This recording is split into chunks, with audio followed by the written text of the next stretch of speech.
The Key to the Indian by Lynne Reid Banks. Chapter 3. A Surprising Ghost. Omri woke up early the following morning. Before he even opened his eyes, he looked at the two keys, still lying side by side in his imagination, as they had been in his last sleepy thoughts of the night before. His body stiffened. One of the keys had changed. It was the car key.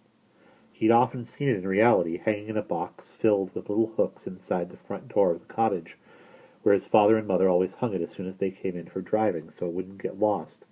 Last night, when he'd visualized it, it had been the key he knew, a flat metal key with a round flat top and some plastic material with an F for Ford imprinted on it. Now the key, as clearly in his mind as he could see it in the front of his eyes, no longer had a round black plastic bit at the top. It was all metal. It was as if the whole key had been remodeled, or remolded. He sat up sharply in bed. Remold the key! How could they? And if they did, what good would it do? Only the magic key could take them back in time, unless... He jumped out of bed and barged through into his parents' bedroom, which adjoined his. The door flew backwards, hitting his father, who was doing the same maneuver in reverse, and nearly knocking him to the floor. "Shh!" they both hissed, and then stifled laughter. Omri could see his mum's shape under the duvet, still sound asleep. It was far too early for her to wake up, not much past 6 o'clock. Omri backed into his own room, and his dad followed, closing the old-fashioned plank door silently behind them, and lowering the latch so it wouldn't click. Then he turned to face Omri. He looked very tired, but his face was flushed with suppressed excitement. "You've thought of something," Omri guessed at once. "We'll have to whisper. Listen." Omri now noticed he was holding Jessica Charlotte's notebook. "I read this, all of it, last night. It has got to be the most extraordinary, fascinating, amazing thing I have ever read. Of course I'm crazy about old diaries and stuff from the past. When I read something like this... What am I talking about? There is nothing like this. This is unique. But when I was reading it, I got so caught up wanting to know more and more about the time she lived through, the First World War and the period before that. It was like having her right in the room telling me, 'Yeah, Dad, I know, I read it. I know just what you mean, but what about the key?' 'Yes, well, isn't it obvious? I mean, Jessica Charlotte made the magic key. She fed her gift, as she called it, into it without even meaning to. Remember what she said?' He was searching through the yellowing pages and found the place marked with a match. 'Yes, here. I hardly knew it then. I only knew I was bending all my strength on making the perfect key, and I felt something go out of me, and then the key grew warm again in my hands, as if freshly poured, and I knew it had the power to do more than open boxes, but I didn't know what. I only knew my heart had broken, and that I would give anything to have it yesterday, and to have it be yesterday and not today.' He looked up. He had a strange look in his eyes, almost as if he were on the brink of tears. 'Poor woman,' he said, his voice full of pity. 'You can understand it so well. She'd just seen her beloved little niece, Lottie, who was your grandmother, Mum's mother, whom she never knew, for the very last time.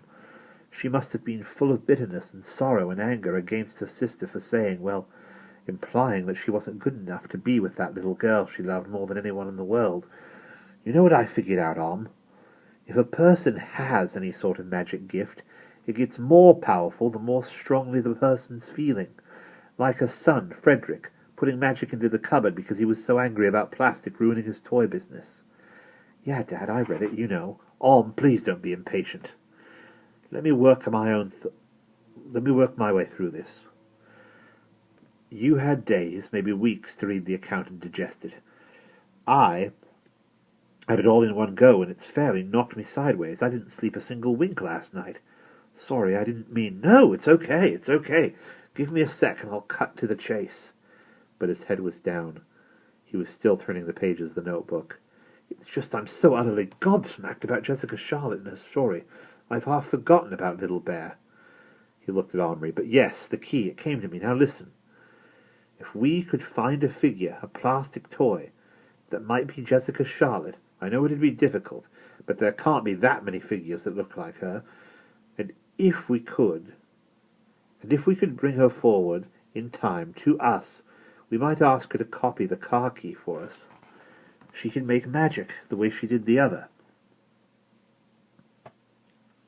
Omri stared at him, his brain racing. Of course! A slow, face-filling grin spread over his features, and he saw an answering look of incredulous delight dawn on his father's face. Don't tell me you've got one! Yes, we've already brought her once. What? Shh! I haven't had a chance to tell you everything. I was concentrating on Little Bear. You brought her? You met Jessica Charlotte? For answer, Omri dived under the bed and got out another of his treasures, an old cash box, black and silver, the paint wearing off, a blob of red sealing wax still blocking the slot. He opened it cautiously. His father was so eager he was trembling. Omri carefully took out the little woman's shape in the red dress, with the big plumed hat the size of his finger. His father took it from him as reverently as if it were a holy relic. This is her, he whispered wonderingly. Yes. Where did you get it? It was in here, in the cash box that I found with the account, buried in the old thatched roof. The magic key opened it. She was fast asleep, but later me and Patrick. Patrick and I?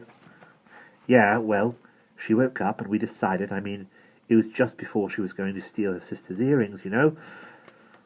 That night she made the key, and I wanted to change her mind to get her not to steal them. His father's face sagged suddenly with horror. Omri, you didn't, did you? No, Patrick said not to. Because if I had, I would have changed history. Everything that came from stealing the earrings, things linked to other things, like a chain, wouldn't have happened, and I might never have been born. His father swallowed hard. His face had gone very pale. I wonder if we ought to be meddling with this, he said at last.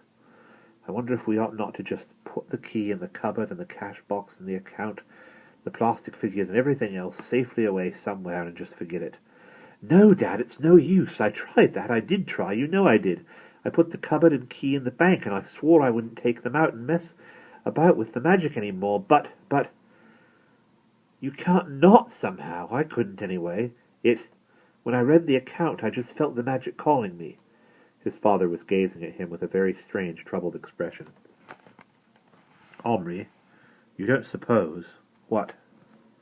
Well, don't be scared, but Frederick obviously inherited some part of Jessica's gift, or he couldn't have put magic into the cupboard he made. I just wondered if that magic power, if, after all, they are your blood relatives, perhaps it's something that can be passed on. There was a long silence. They stared into each other's eyes. Wouldn't... Omri found he had to clear his throat. Wouldn't Mum have had some of it? His father frowned and went to the window. It was framed by deep eaves of thatch. The sun was coming up over the hill on the horizon, the one that had on its top a strange little circle of trees, like a peacock's crown. I suppose Mum never told you about the time she saw a ghost? Omri jumped. A ghost? Yes, she told me about it ages ago. I didn't believe her, of course. I didn't believe in anything unprovable in those days. Whose ghost did she see? Well, that's one of the things I was thinking about lying awake last night. He looked down at the little woman shape in his hands. I only have a description to go on, and I only heard the story once, years ago, before we were married. She told it to me when I was saying I didn't believe in anything supernatural, including an afterlife, and she disagreed, and we were sort of quarreling. She told me this story to prove me wrong, and he paused and swallowed. I laughed. Tell me! She said she was visiting her mother's grave, Lottie, who died in the bombing of London, when your mum was still a baby. Lottie was buried in the same grave as her father, Matthew, in Clapham Cemetery, near where she was born, where her mother still lived, Jessica Charlotte's sister. Maria. His father nodded. Yes, Maria, who brought your mother up. She was an old lady by then, in her 80s, but she went every week to the cemetery to put flowers on Lottie's grave. Mum didn't often go because she was busy with her own life by then. She was a student, but that day Maria wasn't well, and Mum felt she had to drive her to Clapham instead of letting her go by herself on the bus.